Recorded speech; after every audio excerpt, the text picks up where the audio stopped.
各位好，欢迎收看凤凰卫视美洲台为您带来的天天话题栏目。我们知道呢，加州第50号公投提案目前正引发着激烈的辩论，支持者称其能抑制党派的操纵选区，反对者是警告呢将破坏加州独立的选区重划体系。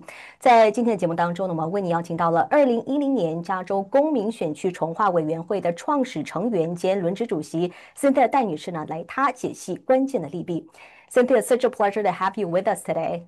Thank you for having me. So let's start from the beginning. And, for our viewers who might not be familiar, you were part of the first group of commissioners chosen by ordinary Californians. What was the whole idea behind the Citizens Redistricting Commission when it was first created back in 2010? Yeah, actually, it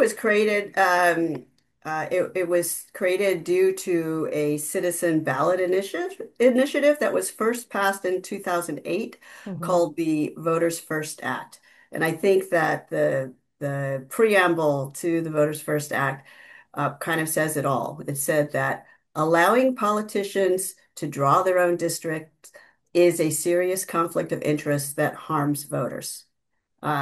Basically, before this, there was a what's called a bipartisan gerrymander. In other words, Democratic and Republican incumbents actually colluded to make sure that they both had safe seats, and they were so safe that only one congressional seat flipped in 10 years.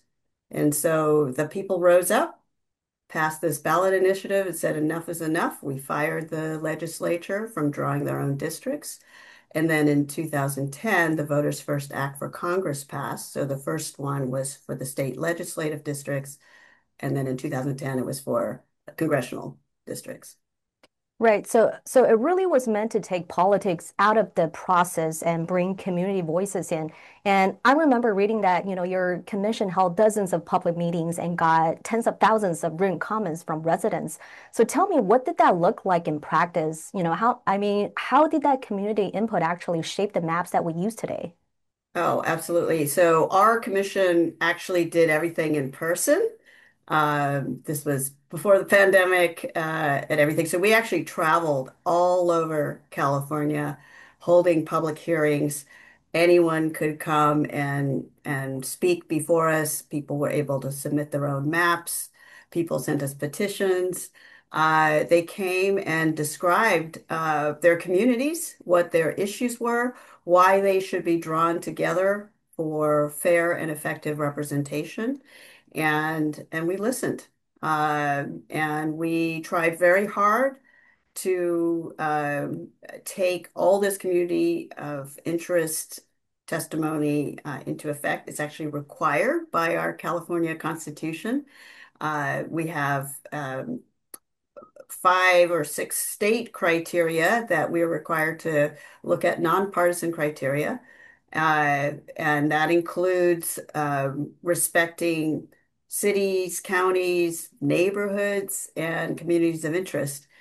And so if you think about that, it's pretty easy to figure out city and county lines, but it's much harder to figure out where a neighborhood is and what a community of interest is. And so all that testimony was very, very important to help us figure out where to draw the lines. And that's fascinating. And now with Prop 50, we're basically talking about taking that power away from an independent body and giving it back to lawmakers. So from your perspective, what would that do to public trust in our, election system, especially after so many years of building credibility? Yeah, I think it's actually going to be, terrible for faith in government. I think that part of the reason that the Voters First Act passed in the first place is people were really fed up.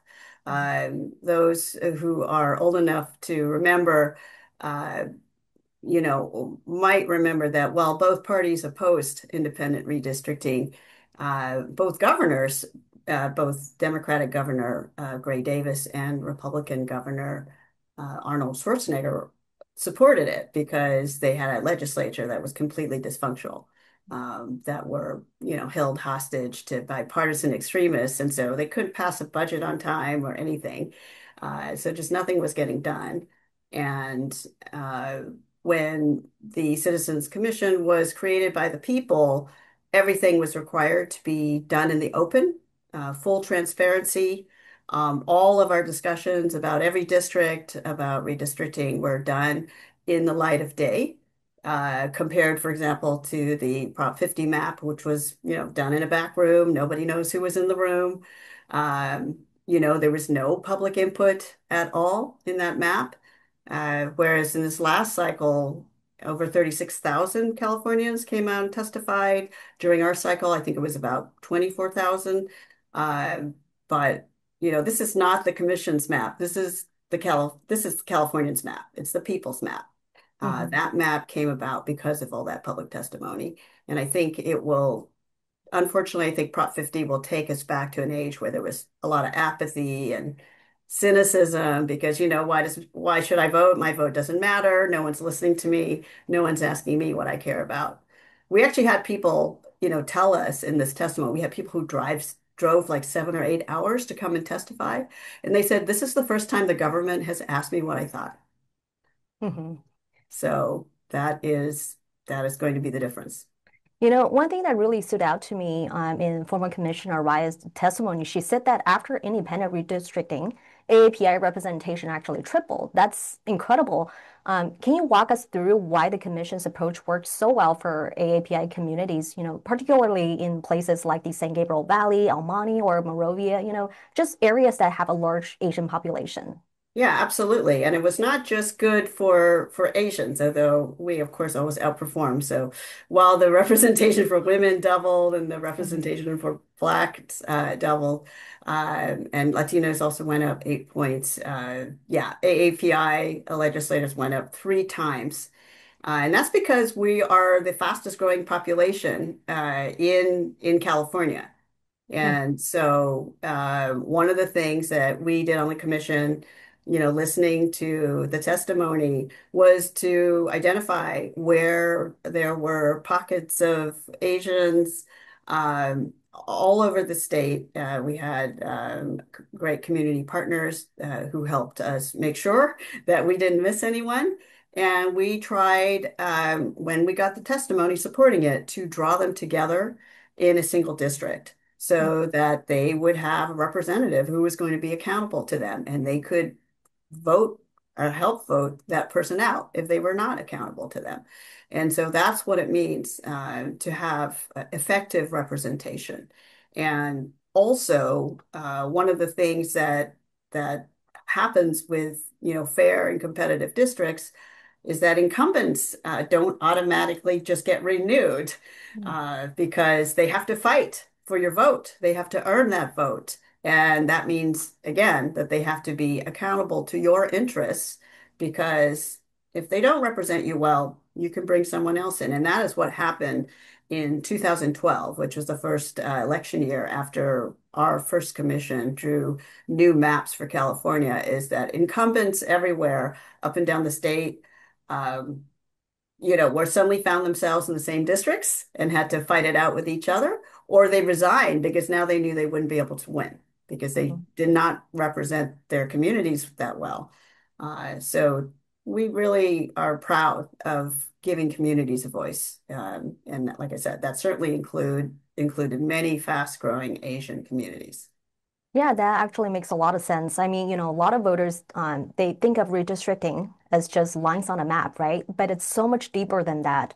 Can you help connect the dots? How do those lines actually translate into real world power? Like whether someone's voice is heard at City Hall or in Sacramento? Yeah, well, if you're all together in the same district, first of all, there are more of you, and you hopefully have one neck to wring, so you can identify your representative and hold that person directly accountable. And that person is, in a competitive district is going to want your vote, and hopefully will hear what you're trying to say. And the challenge with Asian communities is that even though we're growing very fast, the percentage of Asians across California is about 15%. So, not enough to form a majority district anywhere, and certainly not at the congressional level. We actually, our commission, we're very proud of the fact that we drew the first majority Asian district at the assembly level. And that, of course, as you would guess, is in the Monterey Park area. Because before they had been split up, and that is the dilution of community voices, because then if you're a very small part of a district that's dominated by another group, is your representative really going to listen to you? So that's what we fixed. It was the fragmentation of many communities of color. I remember in San Jose, it was like there was the Evergreen district in San Jose. We heard from Koreatown, down in the LA area. We kept that whole that had been fragmented before. And obviously, lots of the communities, growing Chinese populations around 60, of course, were also split into multiple districts, and we put them in one. Hmm. Well, we definitely got a lot more to cover. Let's take a short break and we'll be right back. 广告过后，我们来更多关键的分析。感谢回来。Welcome back. We're continuing conversation with former Commissioner Cynthia Dai. So, Cynthia, you mentioned earlier that, sidelining the independent commission could really erode public trust.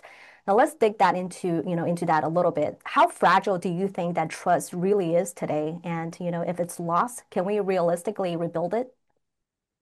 Yeah, trust is one of those things that is built over time. And I think it is hard to get back once you lose that. And as you know, there's been a general loss of faith in government institutions and in our democracy across the nation. So I think this is no different. And it concerns me that we can so easily put aside a map created by over 36,000 Californians and basically silence their voices. And I think that's very demoralizing.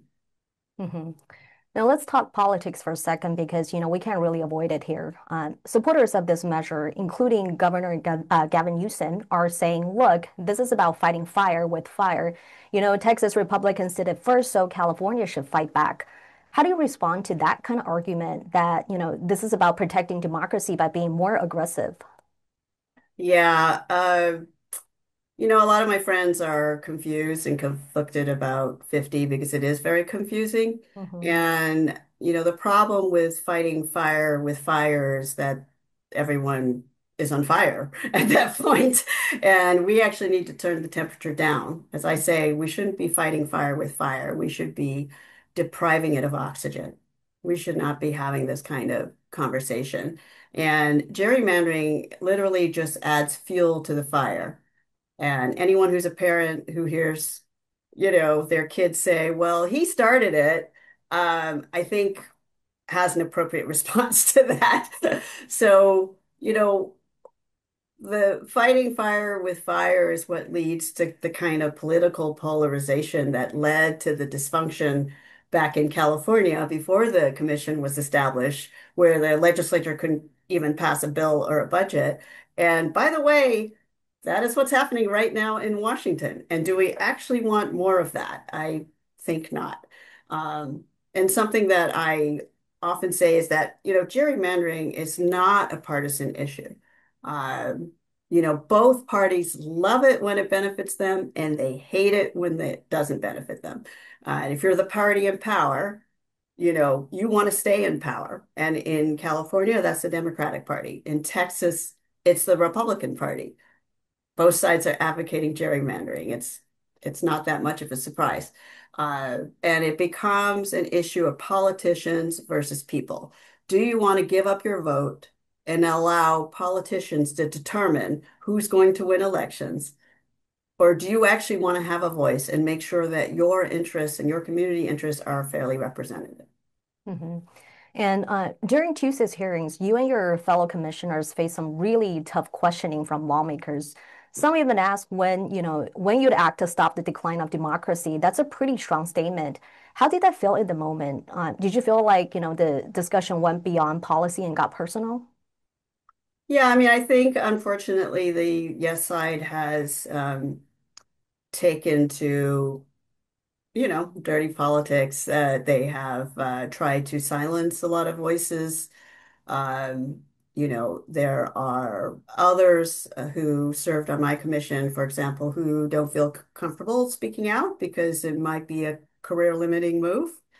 Even the media, I think, has been self-censoring because Gavin Newsom might be a president in the future and they don't want to lose access to him. So I think I'm sure you've seen ads attacking Charles Munger, who is funding a lot of the no effort because he funded the passage of the Voters First Act in the first place. So he's trying to protect this electoral reform.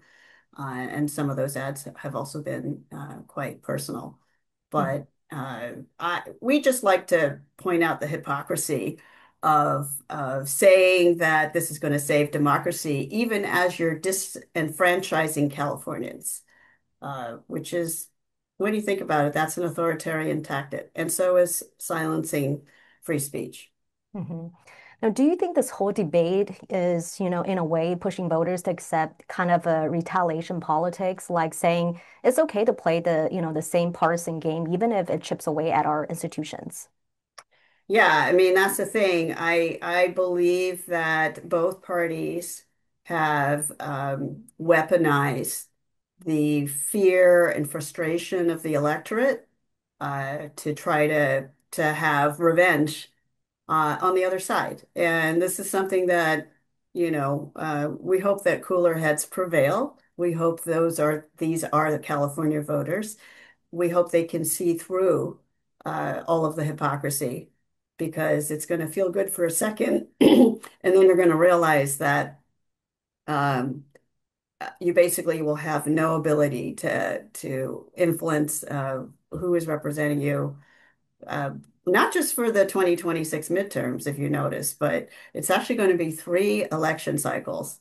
So, you know, as I always say, on November 5th, Trump is still going to be president, if that's the reason you want to vote yes on this. He's still going to be testing the boundaries of executive power. He has already shown predilection for ignoring a Republican-led Congress. So what makes you think he's going to listen to a Democratic-led Congress more? It's just the wrong solution to the problem, and it's just dismantling democracy further. There was that recent poll, I think it was by the Political Science Center, showing voters support keeping the independent commission by 2-1 margin. That's a pretty strong message. What do you think that says about how Californians view partisanship versus independence? Uh, I think most people value their vote. Uh, and basically this nullifies people's votes. So I think there's a reason that Californians have voted repeatedly to support independent redistricting. Mhm. Obviously, the Voters First Act in 2008, again in 2010 for the Voters First Act for Congress. They actually, that same year, voted down an initiative to abolish the commission completely. And then they voted on a referendum to uphold the maps that we had drawn in 2012. So Californians have shown repeatedly that they like this reform. And the main argument that the proponents have used is like, well, it's just this once, and it's just because of Texas. And if that's the case, why did they take out the trigger language Mhm. in the bill? And why is it going until 2031? Mhm. And for average voters, I mean, let's just be honest. Most people don't read the full legal text of a proposition. Do you think the ballot title for Prop 50 oversimplifies what's actually a very technical issue? Yeah, I mean, and that's pretty typical in politics, right? You want to dumb down your message to something that they've done a lot of polling to see if it works, and then they hope that uh, voters are not informed enough to really, dig into what the real implications are. Hmm. And the truth is that this is it's being sold as a way to protect democracy, even as it's setting aside a citizen drawn map. Uh, it's claiming to stop Trump. And as I said, it probably is not going to do that either. And if you look at the academic analyses and history, Uh, the truth is the midterms are I mean, they are going to reflect the anger of the electorate of promises that have not been kept. And it will probably be a blue wave election, in which case all of the analyses show that Democrats could win in these fair and competitive districts that the citizens drew anyway, probably the same number of seats, and they could do it legitimately. So you've got to ask yourself, why is this on the ballot at all? And I think the real reason is that the legislature has been itching to get the power of the pen back. They did not like it when they got fired from drawing their own districts, and they want the right to draw them again. And this is a pretext because it's not going to change the results. And finally, for a lot of our viewers, especially newer or first generation voters, what advice do you have for staying informed and making sure their vote reflects their values? Well, definitely read the voter's guide. I always recommend that. I did put a ballot rebuttal in that, and I hope that it's convincing. Your vote is sacred, and I really encourage all of your viewers who are first-time voters to exercise that vote. One of the things they're also counting on is that because this is a special election, the turnout is quite low. It tends to be not a representative turnout. Only the true partisans will go out and vote, and the rest of the people will, you know, not even realize there's an election going on. So regardless of how you end up deciding to vote, I do encourage you to go out and vote and make sure that your voices are heard. Former Commissioner Cynthia Dai, thank you so much for your time and for sharing your insights. We truly appreciate your perspective. Thank you. 加州选区重划制度目前正面临着历史性的考验，这套被誉为公平典范的机制究竟是何去何从，取决于每一位选民的选择。您的投票将决定谁之画笔重塑加州的政治版图。感谢各位收看，我是艾妮，我们下次再见。